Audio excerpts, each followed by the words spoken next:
The metallic corridors of the Galactic Research Station Epsilon 7 hummed with the usual rhythm of 1,000 species coexisting in the vacuum of space. Hunter moved through the crowd with practiced ease, his human frame noticeably sturdier than most of the station's inhabitants. As the station's chief safety engineer, he'd grown accustomed to the curious stares from species who found humanity's durability both fascinating and unsettling. The marketplace buzzed with activity. Vendors from across the galaxy hawked exotic goods, while translators chirped in a dozen languages. Hunter was running a routine inspection of the environmental controls when he spotted them. 3 Vexian cubs tumbling over each other near the fusion conduit access panel.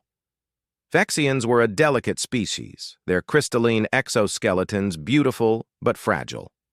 These cubs, no more than 5 standard years old, sparkled like living gemstones as they played, oblivious to the danger. Their guardian, an elderly Vexian merchant, was distracted by customers at her stall. Hunter's scanner suddenly shrieked. The readings made his blood run cold. The conduit's containment field was fluctuating wildly. Someone had tampered with the safety protocols. He had perhaps 3 seconds before a catastrophic energy discharge would rip through this section. No time to think, only time to act. Hunter's legs propelled him forward with terrifying human speed.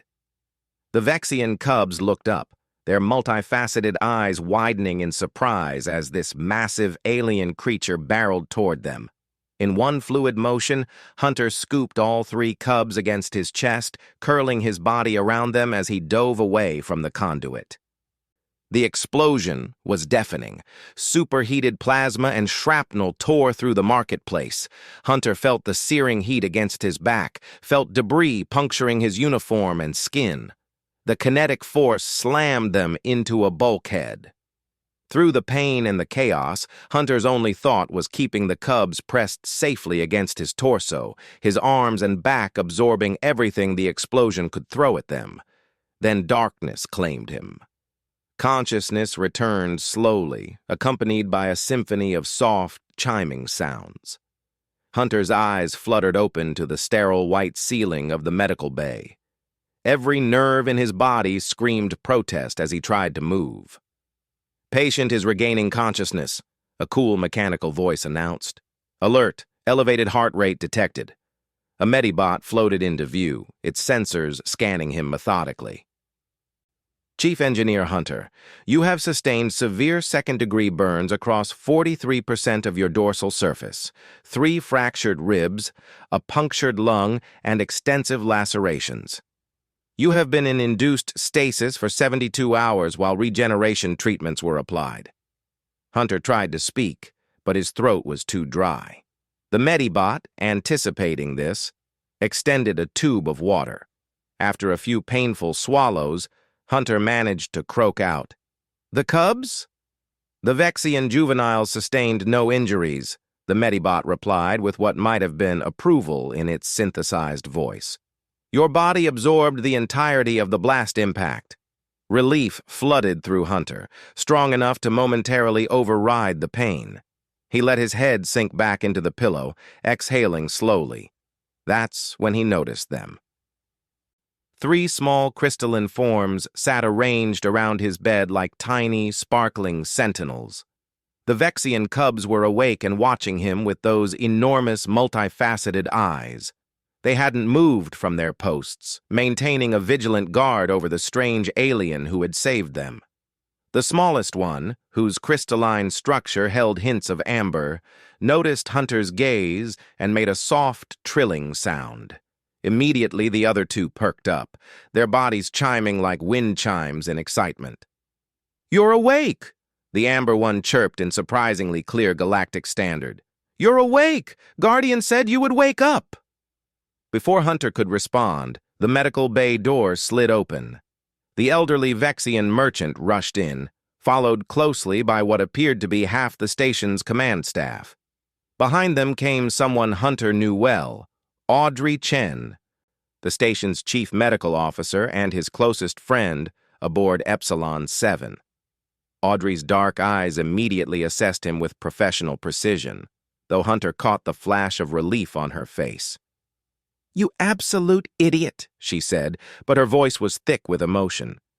"Do you have any idea how close you came to dying?" "The Cubs?"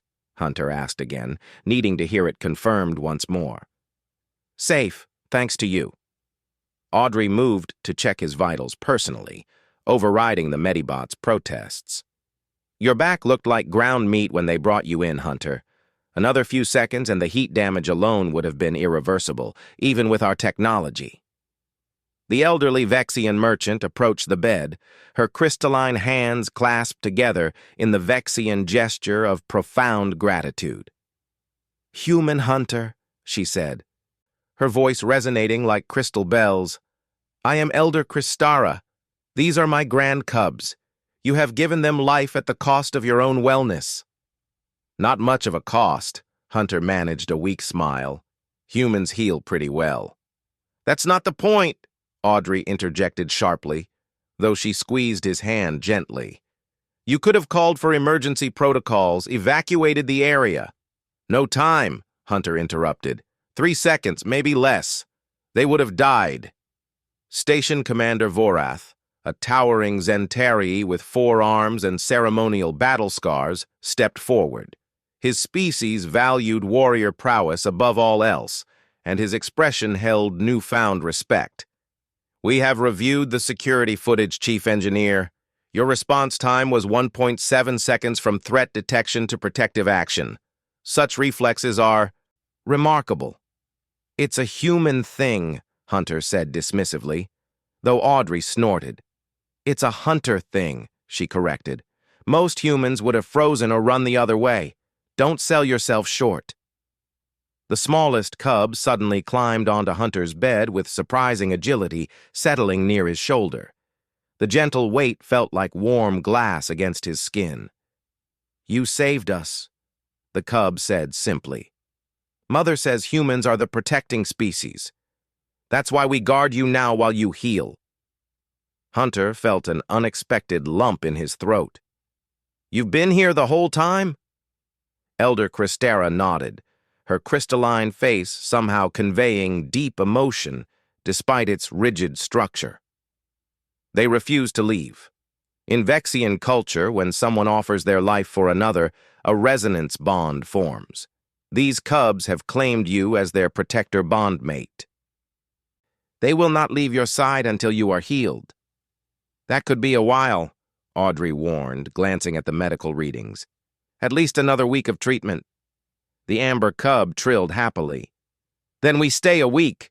We will bring you stories and songs and guard against anything bad." Despite the pain medication making him drowsy, Hunter smiled. The other 2 cubs had climbed up now too, arranging themselves around him like tiny crystalline bodyguards, their faceted bodies catching the medical bay's lights and scattering rainbow patterns across the walls. Commander Vorath cleared his throat, clearly moved by the scene despite his warrior demeanor. "The saboteur has been apprehended. A disgruntled technician with grievances against the Vexian Trade Consortium. He intended to cause casualties." The commander's 4 eyes fixed on Hunter with intensity. "You prevented an act of terrorism and saved innocent lives, Chief Engineer. The Council will be awarding you the Station Cross of Valor." Hunter waved his hand dismissively, immediately regretting the movement as pain lanced through his ribs. "Just doing my job." "No," Elder Kristara said firmly. "You demonstrated something we see time and again from humanity. You did not calculate odds or measure risks. You saw children in danger, and your body moved before your mind could doubt. This is why humans are both feared and revered across the galaxy." Audrey caught Hunter's eye and smiled softly. She'd seen this quality in him countless times, the instinctive drive to protect, to place himself between danger and those who couldn't defend themselves. It was simultaneously his greatest strength and his most terrifying liability. "Well, hero," Audrey said, adjusting his pain medication levels, "you're stuck here with your tiny bodyguards for a while. Doctor's orders. The three cubs chirped their approval, settling in more comfortably. The smallest one began humming a crystalline lullaby, the sound achingly beautiful in the quiet medical bay. As the medication pulled Hunter back toward sleep, he thought about humanity's place in the galactic community. They weren't the strongest species, nor the smartest, nor the longest lived. But perhaps, he mused, as three grateful cubs kept vigil over him, there was something to be said for being the species that ran toward explosions rather than away from them. Something that made humanity, in their own strange way, indispensable. The cubs' song followed him into dreams, and for the first time since the explosion, Hunter slept without pain.